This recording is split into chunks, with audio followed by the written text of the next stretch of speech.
Vedant's Wellness Center, where food become your medicine. Call 905-944-664. కన్నప్పలో అందరూ ఈగర్గా wait చేస్తుంది ప్రభాస్ గారు, విష్ణు గారు వీళ్ళతో పాటు మోహన్ బాబు గారి రోల్ ఎలా ఉండబోతుంది అని చెప్పేసి. అంటే కరెక్ట్గా వాడుకుంటే ఇండియాలో టాప్ 5లో కానీ టాప్ 4లో ఉన్నా కానీ టాప్ యాక్టర్ ఆయన కరెక్ట్గా వాడుకుంటే. అలాంటి ఆయన్ని ఎందుకో ఇండస్ట్రీ సరిగ్గా వాడుకోలేకపోయింది. అది ఓపెన్ ట్రూత్, అందరికీ తెలుసు అది. బట్ ఈ సినిమాలో ఆయన క్యారెక్టర్ ఎలా ఉంటుంది, ఎందుకంటే ఇంత స్పాన్లో తీస్తున్న సినిమాలో ఆయన క్యారెక్టర్ పక్కాగా హైలైట్ అవుతుంది. సో ఆయన ఎలా చేశారు ఈ సినిమా? అంటే ఇది నటుడుగా ఆయనకి 50వ సంవత్సరం మోహన్ బాబు గారికి. 1975 నవంబర్ 22న ఆయన మొదటి సినిమా రిలీజ్ అయింది, స్వర్గం నరకం, హీరోగా. సో ఇది 2025లో ఈ సినిమా ఏప్రిల్ 25న విడుదలవుతుంది. సో ఆయన స్వర్ణోత్సవ కానుకనండి ఈ సినిమా. ఆయన ఈ సినిమాలో మహాదేవ శాస్త్రి అనే పాత్ర చేశారు.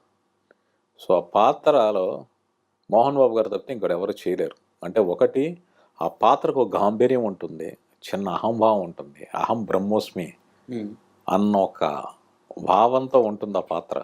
అటువంటి పాత్ర మోహన్ బాబు గారు తప్పితే ఇంకెవరు చేయలేరు. తర్వాత ఆయన మాట్లాడే మాటలు, ఈరోజు ఒక తెలుగు మాట్లాడడం అనేది చాలామందికి కష్టమైపోతుంది. అంటే తప్పు కాదు, వాళ్ళెవరూ కూడా తెలుగు వాళ్ళు అయినప్పటికీ తెలుగు భాష నేర్చుకోవట్లే, తెలుగు భాష ప్రాక్టీస్ చేయట్లేదు. కానీ మోహన్ బాబు గారి సినిమాలో చెప్పిన డైలాగ్స్ డెఫినెట్గా అసలు నెక్స్ట్ లెవెల్లో ఉంటాయి. Super sir. సార్ కాస్త రైటర్స్ విషయానికి వస్తే, ఇప్పుడు ఇండస్ట్రీలో రైటర్స్ నీడ్ చాలా ఉంది సార్. రైటర్స్ తగ్గిపోతున్నారు, రైటర్స్ అందరూ డైరెక్టర్స్ అవుతున్నారు. ఆ నీడ్ అయితే, ఆ వ్యాక్యూమ్ అయితే అలాగే ఉంది. కానీ మరోవైపు పనిచేస్తున్న రైటర్లకి స్టార్డమ్ రావట్లేదు, వాళ్ళు సాటిస్ఫై అయ్యే రెమ్యునరేషన్ రావట్లేదు. ఇది ఎలా సమన్వయం చేయాలంటారు? అంటే మీరు అన్నారు రైటర్స్ లేరు, రైటర్స్ ఉన్నారు, రైటర్స్ని వాడుకోవట్లా. రైటర్స్ లేకపోవడం కాదు, సినిమా ఇండస్ట్రీలో ఉన్నారు, బయట ప్రపంచంలో ఉన్నారు, కథలు నవలు రాసేవాళ్ళు ఉన్నారు, నాటకాలు రాసేవాళ్ళు ఉన్నారు, లైక్ ఇంకో రకరకాలుగా రాస్తున్న వాళ్ళు ఉన్నారు. వాళ్ళ టాలెంట్ స్పార్క్ గుర్తించి ఎంకరేజ్ చేసేవాళ్ళు తగ్గిపోతూ ఉన్నారు. ఇది ఒక పాయింట్. తర్వాత ఏంటి అంటే, రైటర్స్ తగినంత క్రెడిట్స్, తగినంత రెమ్యునరేషన్స్ ఇవ్వకపోవడం వల్ల రైటింగ్ ప్రొఫెషన్ మీద ఎక్కువ కాలం ఎవరు ఉండట్లా. 1-2 సినిమాలకు పనిచేసి దాని మీద వచ్చిన పేరుతో డైరెక్టర్ అయిపోదామని ఆలోచిస్తున్నారు తప్పితే ఎవరు రైటర్గా కంటిన్యూ అవ్వాలని ఎవరు చూడడం లేదు. అది మేజర్ ప్రాబ్లం. రైటర్స్లోనే ఇంకో సమస్య ఉంటుంది సార్. ఇప్పుడు మనకేంటంటే ఇండస్ట్రీలో ఒక టెంప్లెట్ ఉంటుంది, ఆ టెంప్లెట్లో కథ నిరికించాలని చెప్పి చాలామంది ట్రై చేస్తుంటారు. లేదా అంతకు ముందు వచ్చిన సక్సెస్ రిపీట్ చేసి అదే స్టోరీను అలాంటి ఒక టెంప్లెట్ను రిపీట్ చేసి సక్సెస్ కొట్టాలని ట్రై చేస్తూ ఉంటారు. ఈ క్రమంలో రైటర్స్ వచ్చిన తర్వాత రాగ పంచులు రాయి, కోనా వెంకట్లాగా కామెడీ రాయి, ఇలా కంపారిజన్స్ వస్తూ ఉంటాయి. అంటే ఒక్కో రైటర్కి ఒక్కో యూనిక్ స్టైల్ ఉంటుంది. దాన్ని కాకుండా అలా కావాలి ఇలా కావాలని అడిగినప్పుడు ఆ రైటర్స్ మీద ప్రెజర్ పడుతుంది. ఇలాంటి ఎక్స్పీరియన్స్ ఎప్పుడైనా ఫేస్ చేశారా? నేను ఎప్పుడు అలా ఫేస్ చేయలే. ఎందుకంటే నేను ఫలానా వాళ్ళు ఇప్పుడు త్రివిక్రమ్ గారిలా రాయాలంటే త్రివిక్రమ్ గారిని అడుగుతారు, కోన వెంకటంలో కోన వెంకట గారిని అడుగుతారు, నన్ను ఎందుకు అడుగుతారు? అంటే నాకైతే సెపరేట్ మార్కున్నాను కాదు, బట్ నా నుంచి ఇంకోటి ఏదో నేను రాయగలను, చేయగలను అని పిలుస్తారు, డిస్కషన్స్ కావచ్చు, రైటింగ్ కావచ్చు.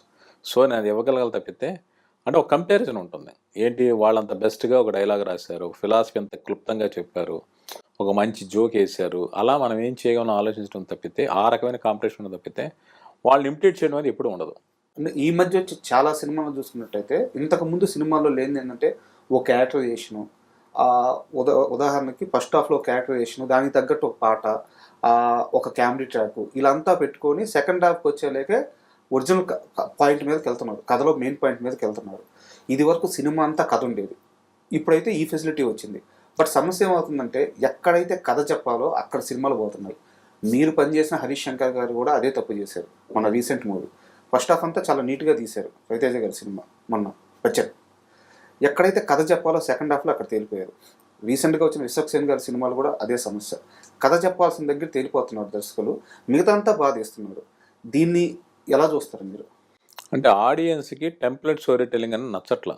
ఓకే, అంటే ఫార్మాట్ ప్రకారం కథ చెప్పండి నచ్చట్లా. మీరు అన్న కథ దగ్గర ఎందుకు ఫెయిల్ అవుతున్నారంటే, ఇప్పుడు మనకి ఏది బాగుండాలో దానికన్నా మిగిలిన సైడ్ డిషెస్ బాగున్నాయి అనుకోండి, అది సినిమా డిసప్పాయింట్ చేస్తుంది. కథని కథలా చెప్పుకుంటూ వెళ్ళిపోతున్నప్పుడు డిసప్పాయింట్ చేయదు. కథను లేటర్ అని చెప్పడం కాదు, కథని బిగినింగ్ నుంచి చెప్పుకుంటూ వెళ్తే కథకి ఏది అవసరమో అవన్నీ యాడ్ చేస్తే ఆడియన్స్ ఎంటర్టైన్ అవుతారు.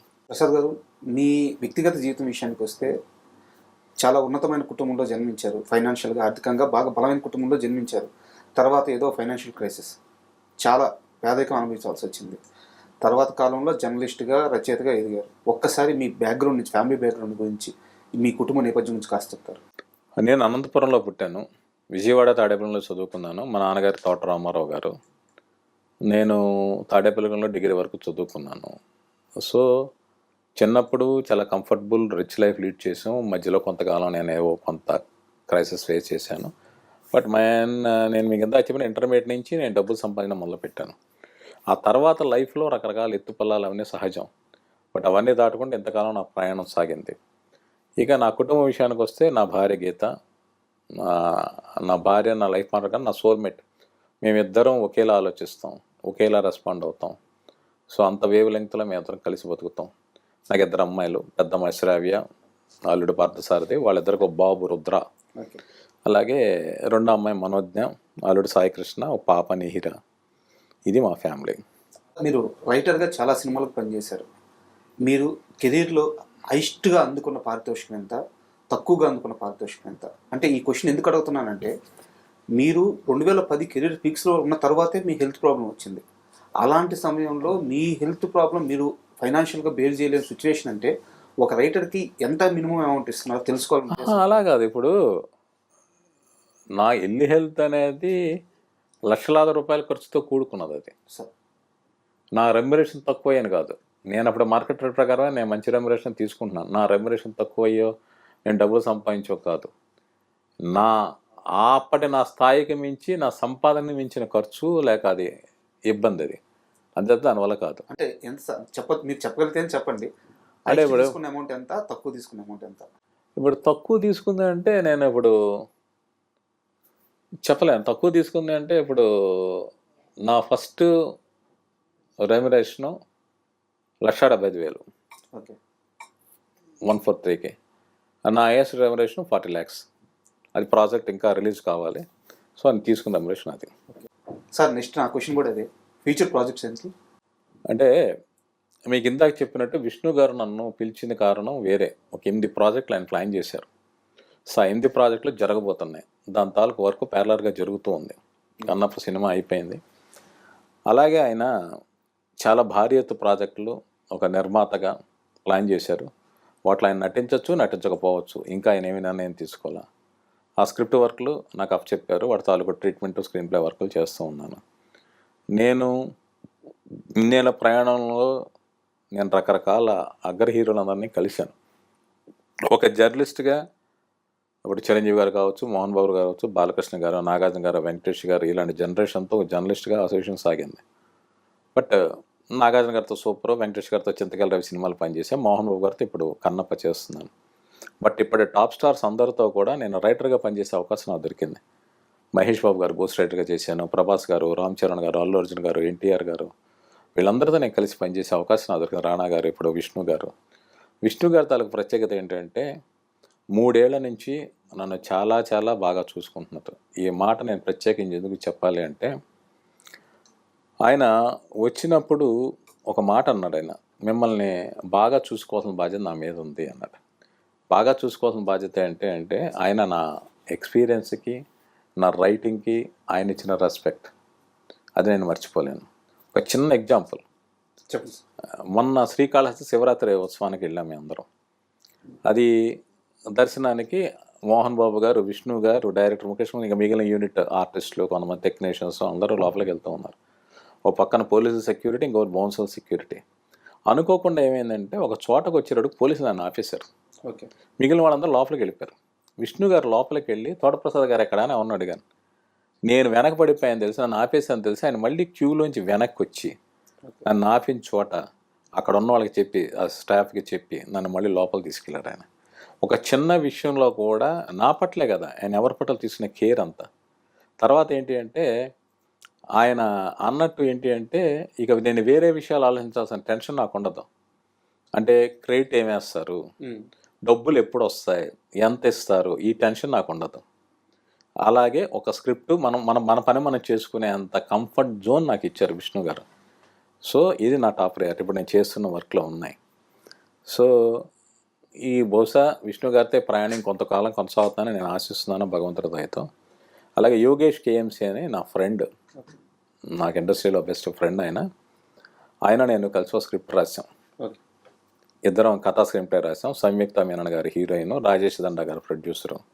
మన అక్టోబర్లో ఓపెనింగ్ జరిగింది. ఓకే. రెగ్యులర్ షూటింగ్ నెక్స్ట్ మంత్లో స్టార్ట్ అవుతుంది. ప్రస్తుతం డైలాగ్స్ రాస్తున్నాను.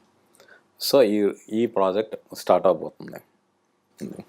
సార్ ఫైనల్గా ఒక క్వశ్చన్, ఇన్నేళ్ళ మీ కెరీర్లో మీరు వర్క్ చేసిన వాటిల్లో మీకు బాగా హై ఇచ్చిన సీక్వెన్స్ కంటే మీ వర్క్, అంటే ఉదాహరణ చెప్తాను.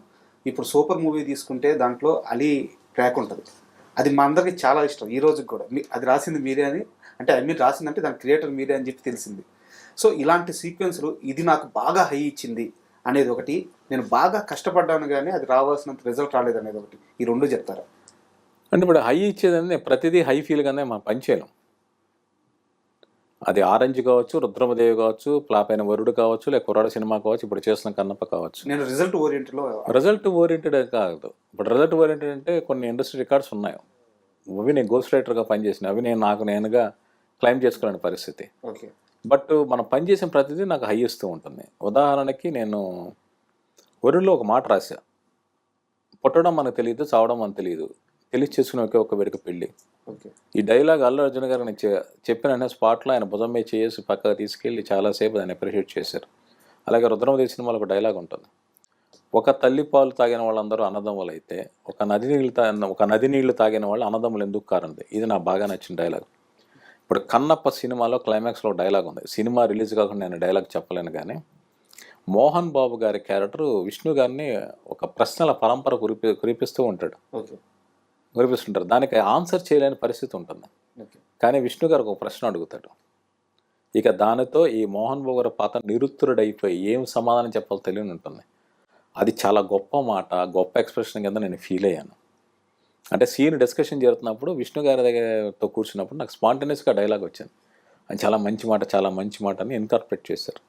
ఆ డైలాగ్ నేను ఇప్పుడు చెప్పలేను కానీ అది నాకు బాగా నచ్చింది. అలా పనిచేసిన వాటిలో బిట్స్ అండ్ పీసెస్గా కొన్ని డైలాగ్స్ కావచ్చు, కొన్ని సీన్లు కావచ్చు, నాకు బాగా నచ్చుతూ ఉంటాయి. సో అది విషయం.